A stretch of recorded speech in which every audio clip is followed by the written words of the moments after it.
Next tonight, governors have denied reports that they could not spend billions of Kenya shillings of the funds that Treasury allocated to them in the 2013-2014 financial year. That's right. The governors say that the figures quoted by the controller of the budget in the latest report as unused include funds that have been committed to different development projects in the counties. Here's Ben Kitili with the rest of that report.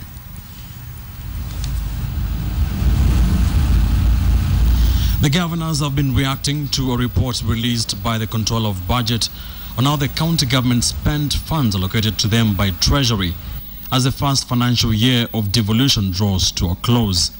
And they insist that all money will be spent. Money cannot be moved from that account from the central bank unless this money is going to pay for something. And these processes must be followed.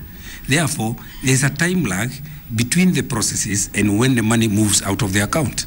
Of the 269.1 billion shillings allocated to the counties, the 47 units had only spent 86.7 billion, with 74.6 billion going to recurrent expenditure, like paying salaries and purchasing vehicles, as well as foreign trips by members of county assemblies.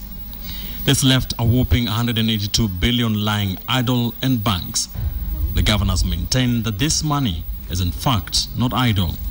All this money is committed, but you must give a certificate of completion for you to pay. You cannot simply pay when somebody has just started. However, the Controller of Budget, Agnes Odhiambo, sought to clarify the report on the county's expenditure. She told KTN that the report she released to the Senate detailed the county's figures up to March 31st, 2014, and did not include April to June. That is the last quarter of the 2013-2014 financial year. The numbers the Controller of Budget says could change after these last 3 months. In Nyeri, the one you tell me to quote, I have a wage bill of 2.6 billion. I have an allocation of 3.7 billion total.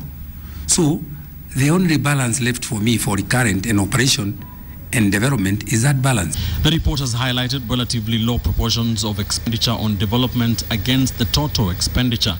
The county bosses also complained of the slow process of procurement, even as it emerged that some counties had spent more than what had been allocated to them, inviting the wrath of the Auditor General and the Ethics and Anti-Corruption Commission. That out of 1.6 trillion, the counties only got 226 billion. Who is checking on the difference? How is the difference being spent? As the financial year comes to an end, Kenyans will be hoping to see better figures as they seek better roads, health, water and other services in the counties. The Controller of Budget will release a final report on the county's expenditure in July. Ben Kitili, KTN.